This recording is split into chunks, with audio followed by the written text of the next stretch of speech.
certo? Eu queria que você abrisse a Bíblia, Evangelho de Mateus, capítulo 10, versículo 7. Não está no roteiro isso, tá? A gente já entra no roteiro. Mateus 10, 7 diz assim: por onde forem, façam o quê? Preguem esta palavra, esta mensagem. O reino dos céus está próximo. Curem os enfermos, ressuscitem os mortos, purifiquem os leprosos, expulsem os demônios.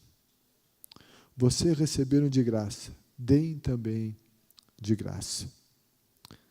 Deixa eu refletir aqui com vocês, a gente está aqui no TCL, que fala de capacitar, de treinar líderes, e você é um líder no reino de Deus. Repito, mesmo que você não tenha uma função, um cargo, você é responsável por liderar pessoas para Jesus. Então, se você tem a responsabilidade de liderar pessoas para Jesus, você lidera, você influencia, ok? E aqui está dizendo algo muito interessante. Está dizendo, por onde forem. E a gente está falando aqui sobre cura. Da primeira igreja, ministrar cura, de você ministrar cura. E não só os pastores e não só aqui na igreja. Ok, aqui na igreja, nos cultos, geralmente, os pastores estão aqui ministrando. Contudo, pastores e não pastores estão andando, estão tendo a sua vida no dia a dia. E Deus deseja usar você para ministrar cura. E nós vemos aqui, por onde forem. Jesus não disse aqui, no templo. Se você estiver no templo, lá ministrem cura. Jesus não disse, se você estiver na sinagoga, ministrem cura. Jesus está dizendo aqui, por onde forem. Por onde forem. E quando ele está dizendo por onde forem, é todo lugar que a gente vai. Por onde forem, vocês têm que pregar a mensagem, dizendo que o reino de Deus está próximo. E você sabe, uma das maneiras que o reino de Deus é evidenciado, a vinda dele, é com a cura dos enfermos. E Jesus disse, curem os enfermos. Ele disse, ressuscitem os mortos. Sabe, eu nunca orei para que um morto ressuscitasse, orei por gente muito mal, que estava morrendo e não morreu, mas essa promessa aqui, ela é para mim, é para você também. Será que eu posso ouvir um amém? Purifiquem os leprosos, expulsem os demônios. Vocês receberam de graça deem. Jesus está dizendo que a gente tem que dar isso. Então, na semana passada, a gente, na análise aqui de Atos, capítulo 3, a gente começou a ver, a partir da ministração de cura, desse homem que não conseguia andar, nós lemos até o versículo 5, eu quero que você leia comigo agora, terceiro capítulo de Atos, do versículo 6 ao 10 agora, certo? Do 6 ao 10. No roteiro, como a gente tem esse espaço limitado no roteiro, tá? Então não deu para colocar todos os versículos, a gente só colocou o versículo 6 no roteiro, mas vamos ler aqui, 6 ao 10, diz assim, disse Pedro, não tenho prata nem ouro, mas o que tenho, isso lhe dou. Em nome de Jesus Cristo, o Nazareno, ande. Segurando-o pela mão direita, ajudou-o a levantar-se, e imediatamente os pés e os tornozelos do homem ficaram firmes. E de um salto, pôs-se em pé e começou a andar. Depois entrou com eles no pátio do templo, andando, saltando e louvando a Deus. Quando todo o povo o viu andando e louvando a Deus, reconheceu que era ele, o mesmo homem que costumava mendigar, sentado à porta do templo chamada Formosa. Todos ficaram perplexos e muito admirados com o que lhe tinha acontecido. Amém? Você tem essa pergunta ali no roteiro. Qual é o fato mais relevante que você enxerga na cura desse homem que havia sido colocado à porta do templo? Gente, não tem uma resposta certa, ok? Sua resposta. É você, certo? Qual o fato mais relevante que você enxerga? Não é o que eu enxergo, é o que você enxerga. Certo? Nessa leitura desse texto, anota aí a sua resposta. Qual é o fato mais relevante que você enxerga na cura desse homem que havia sido colocado à porta do templo? Anote sua resposta, por favor. Amém. Amém, gente? Puxa vida, olha, quanta coisa linda a gente ouviu aqui, né? Vamos correr aqui no texto, certo? O homem pediu a Pedro e ao João uma esmola. E é o máximo que ele poderia esperar de alguém, é o que ele pediu. Mas a gente viu aqui, né, uma observação de que ele recebeu muito mais. Eu fico imaginando, no momento em que ele pediu a esmola, e ele ouviu, o início do que ele ouviu foi um não. Não, não tenho.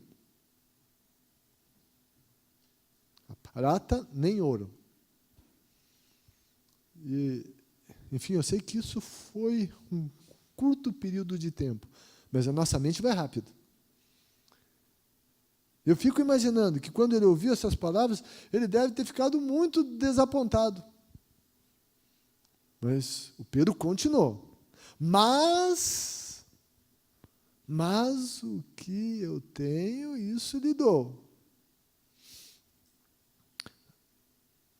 Eles disseram que não tinham dinheiro.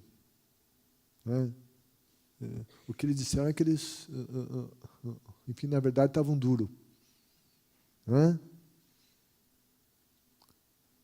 Não tinham, Pedro e João não tinham o que o homem pediu. Pediu, essa palavra que você vai completar na lacuna ali. Está aqui? Está aqui o slide? Não tem slide hoje? Ok, eu acho que foi passado algumas semanas atrás, eu não repassei hoje, foi falha minha, ok? Falha minha. Então, você vai colocar ali, né? Enfim, deve estar lá em algumas semanas anteriores que foi enviado, que o Evandro levou, mas, enfim, vai ser difícil achar lá. Então, Pedro e João não tinham o que o homem pediu, porém, tinham quem ele mais precisava. Quem ele mais precisava. Essa é a palavra. E ele precisava era de Jesus. Ele precisava muito mais do que uma esmola. E às vezes as pessoas estão achando que alguma coisa que eles precisam ali. Não, o que elas mais precisam é de Jesus. Muitos estão em busca das pessoas ou coisas que julgam ser essenciais para a vida deles. Você precisa de dinheiro. Tem muita gente achando que o que ele mais precisa na vida é dinheiro. No entanto, essas pessoas ainda não se deram conta de quem eles mais precisam, realmente necessitam. Nós, eu e você, a gente tem quem as pessoas precisam. Nós podemos até não ter o que elas acham que precisam. E se nós tivermos e pudermos ajudar, ótimo, é bênção. Mas é alguém que elas mais precisam. É uma pessoa, essa pessoa é Jesus. Gente, para que haja disposição, é preciso haver disposição e ousadia para compartilhar essa pessoa que é Jesus que está conosco. E os discípulos disseram: em nome de Jesus Cristo, o Nazareno, ande. Eles tomaram em seus lábios o nome que é sobre. A lacuna ali é sobre. Sobre todo o nome. Eles tomaram o nome que é sobre todo o nome. E eles... Ok, que bom, está ali, né? Muito obrigado por ter achado lá a apresentação. Sobre todo o nome, e deram uma voz de comando. Uma voz de comando. Certo? Então, ministrando cura. Nós vimos na semana passada, com uma ênfase muito grande, de duas coisas. A gente analisou a sensibilidade que deu acessibilidade. A sensibilidade quando eles disseram ao homem: olha para nós. O homem estava lá de cabeça baixa, olha para nós. E eles olharam. Isso fala de interesse, de sensibilidade. Eles mostraram amor, interesse. Não jogaram uma moeda, nem tinham. Mas eles mostraram interesse, empatia, com a dor daquela pessoa. Muitas vezes na Bíblia está escrito que Jesus foi movido de íntima compaixão e curou. Isso fala de sensibilidade. Sensibilidade nos dá acessibilidade para ministrar. Ok? Isso que a gente viu muito. A gente tem que amar pessoas. A gente tem que ser sensível a elas. Quando nós valorizamos as pessoas, isso nos dá uma acessibilidade ao coração das pessoas e à vida delas para que a gente possa ministrar. E como mais que aconteceu a ministração de cura aqui e deve acontecer sempre, é o uso do nome. E nome, quando a gente fala de nome, sobretudo na época, nome, ele carregava a pessoa. Quando eles diziam em nome, nome também fala de uma representação. E hoje também é assim. Quando a gente vai a algum lugar, a gente diz: a gente está aqui em nome do fulano de tal. Eles estavam tomando o nome. E na administração de cura, quando nós oramos, a gente tem que ter a consciência desse nome e do poder desse nome. O nome de Jesus é autoridade. Então, quando eu estou ministrando cura, eu estou orando, eu estou falando, eu tenho que tomar esse nome na minha boca com essa consciência. Que esse nome tem poder, ele é autoridade. A Bíblia diz que ele é autoridade no céu, na terra e debaixo da terra. A consciência da autoridade do nome de Jesus. Quando a gente ministra cura, quando você ministra cura, lá no teu grupo pequeno, quando você ministra cura no trabalho, na escola, na rua, no ônibus, na loja, no shopping, no aniversário, no hospital. Lembra que Jesus disse: por onde forem, onde quer que vocês forem. Então, ter o nome de Jesus, esse nome, nesse nome, comandos devem ser dados que confrontem aquelas situações. O nome de Jesus deve vir à nossa frente em tudo. O que quer que façamos precisa ser no nome de Jesus, ainda mais quando nós ministramos a vida das pessoas. Então, quando a gente diz esse nome, a gente tem que dizê-lo com consciência, não mecanicamente. E nós dizemos esse nome todo dia e várias vezes, e ok, não é errado isso, mas a gente tem que vigiar para que isso não seja uma coisa mecânica. Ter a consciência desse nome e do poder dele. Então, na ministração de cura, o poder do nome de Jesus. E depois, eles deram a palavra de comando, ministraram a cura, colocaram o nome de Jesus sobre aquela situação, vieram com essa autoridade do nome de Jesus, mas depois eles fizeram algo mais. Diz, segurando-o pela mão direita, ajudou-o a levantar-se. A Bíblia mostra que Pedro teve uma ação que ajudou aquele homem, motivou e o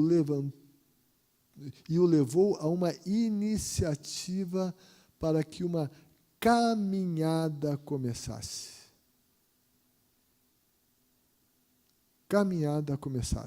Gente, se os discípulos não tivessem ajudado, a palavra, essa é uma palavra importante, ajudado o mendigo, segurando pela mão, auxiliando para que ele se levantasse, talvez ele perdesse o milagre.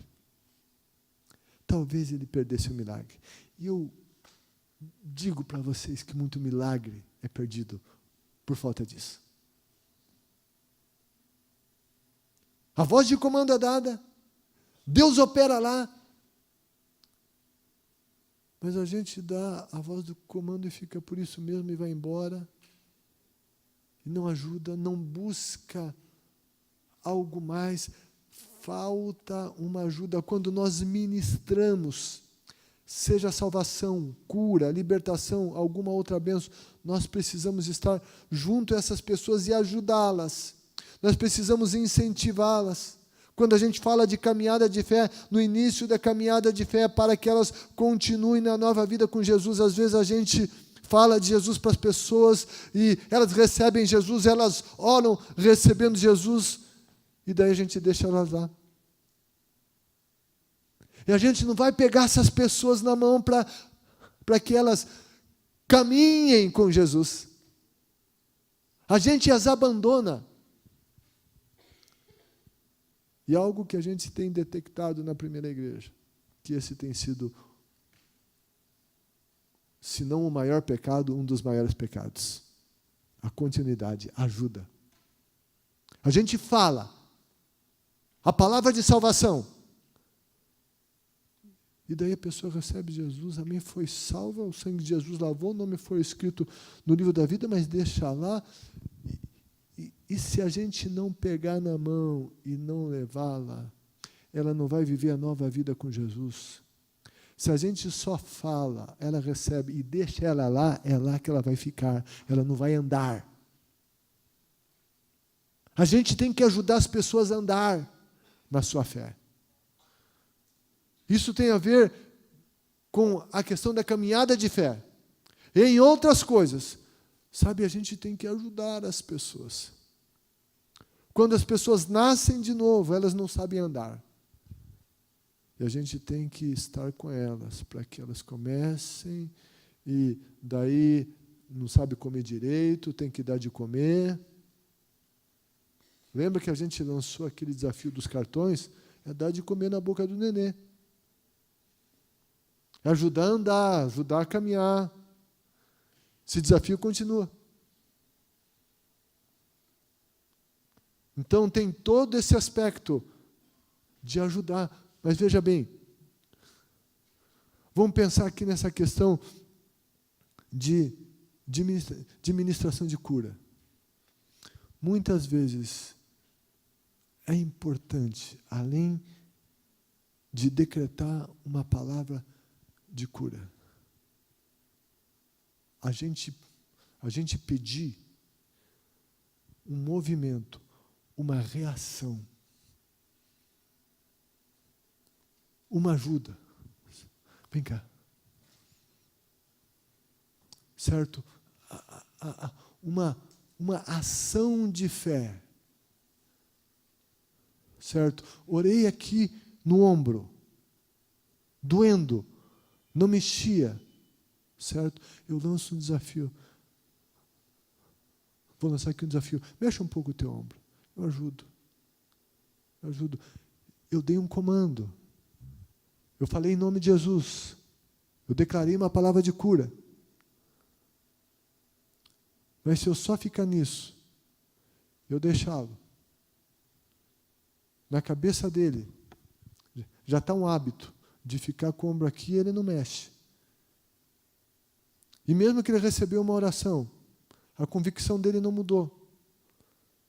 Mesmo que houve cura, e não houve alguma evidência de fé, ele continua assim, não vai acreditar na cura e vai perder a cura. Mas, se eu vou pedir algum movimento em fé, e às vezes é possível que ainda esteja doendo, é possível orar de novo.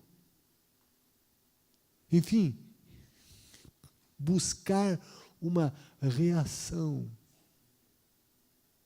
E daí você diz, mas e se não acontecer nada? Gente, eu diria que deixam de acontecer coisas porque a gente deixa de ter essa ação de desafio. Mas se não acontecer, você fez o que você tinha que fazer. Deus é soberano. Continua orando em outros momentos, continua insistindo, estimula a fé da pessoa. Tem muita coisa que não acontece na hora, não sabemos por quê, Deus o sabe, mas o nosso papel como ministradores de cura, certo? Né? Enfim, a pessoa está com dor de cabeça, certo? Você ora e não custa perguntar, e aí, você sentiu alguma melhora? Sim, não. Mas às vezes, se a gente não provocar essa pergunta, aquilo veio como algo que veio e ela sai dali convicta que não aconteceu nada. Mas se você provoca, a pessoa vai dar uma procurada. Opa, olha, estou melhor.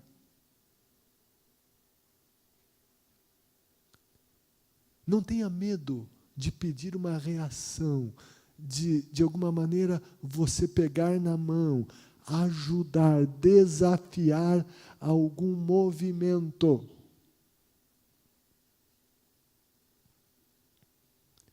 Eu digo, se o Pedro não pegasse na mão do cara e não levantasse, na minha maneira de entender o texto, ele ia continuar lá, ia perder a cura.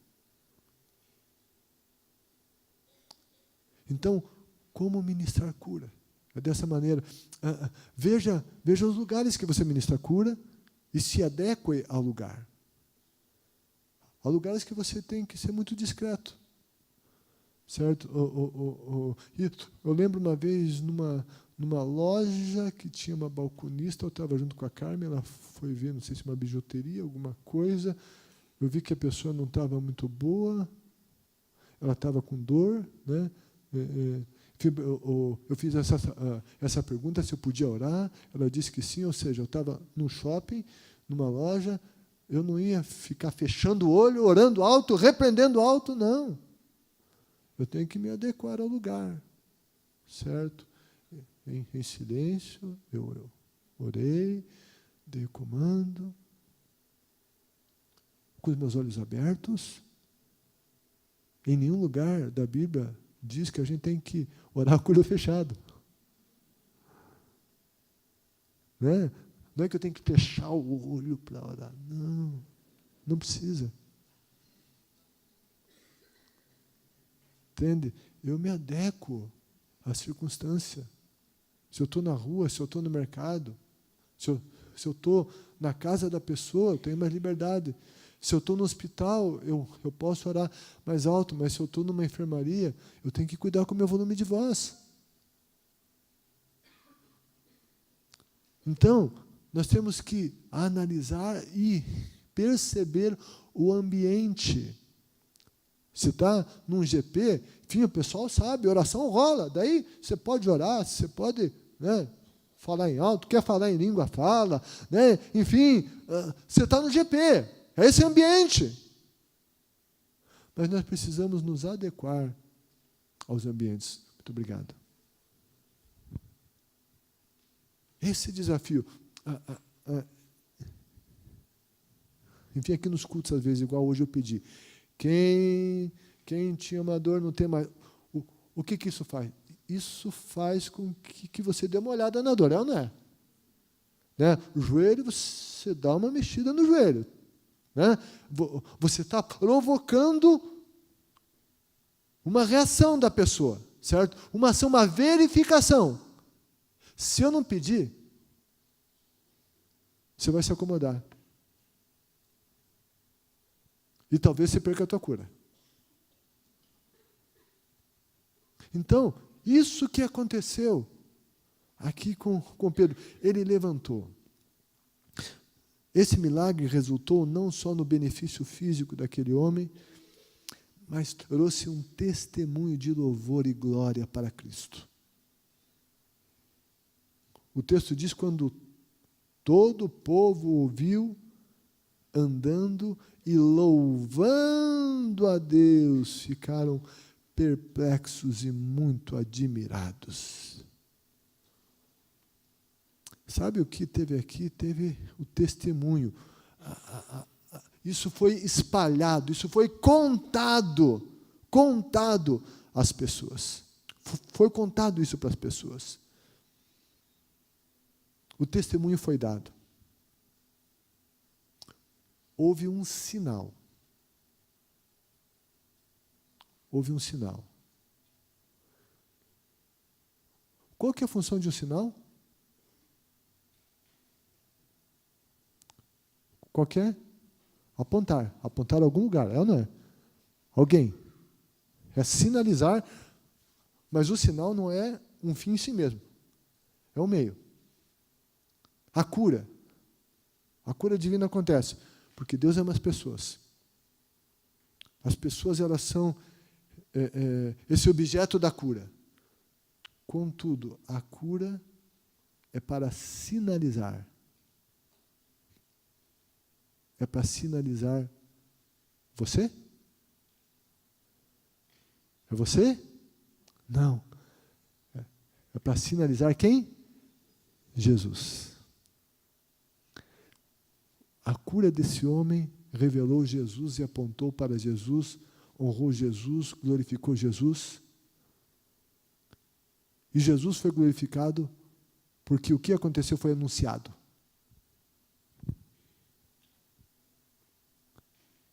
Deixa eu bater numa mesma tecla. Quando você recebe alguma coisa e você não conta, o nome de Jesus não é glorificado. Quando eu não conto, eu não glorifico Jesus.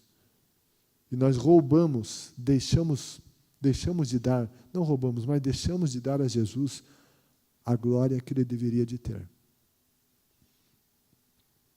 Você viu aqui que eu disse, né? Quem não está sentindo dor, continua de pé. Eu disse, não vai ser obrigado a falar. Ok. Tem gente que diz, não, mas eu tenho vergonha. Tal. Ok, por causa dessa vergonha, o nome de Jesus deixa de ser glorificado. A gente tem que vencer essa vergonha. A gente não está pedindo para que as pessoas inventem uma história ou mintam.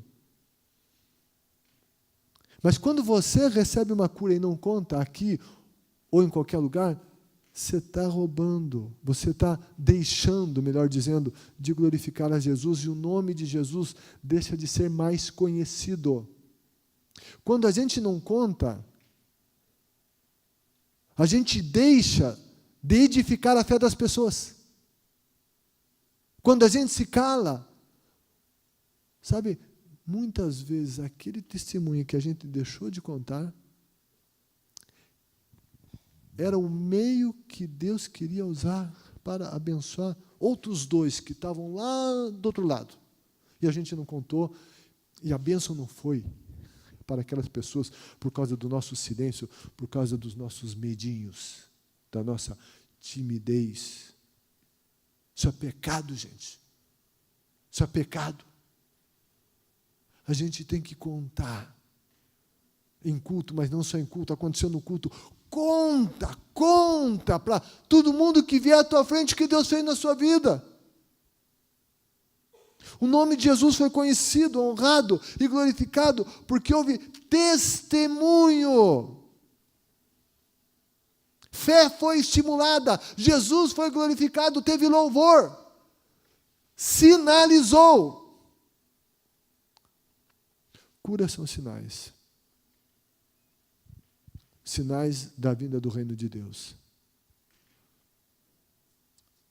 Cura não é sinal de que eu sou bom, de que eu sou o cara que orei, a pessoa foi curada. Ah, então eu sou poderoso. Não, por favor. A cura é para sinalizar, mostrar Jesus. Não eu, não, nem você.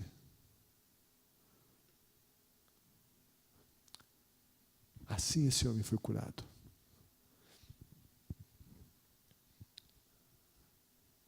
Eu acredito que Deus me disse para dizer para vocês, além de toda essa palavra, e o que mais vale é a palavra.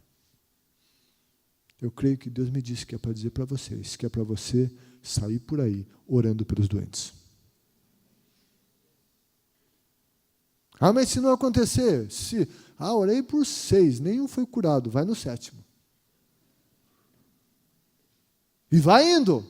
Ele mandou, a gente tem que fazer o que ele mandou. Mas eu quero dizer que as coisas vão começar a acontecer, você vai ser instrumento de Deus e muita gente vai ser curada. Deus quer usar você para curar doentes. Fica em pé.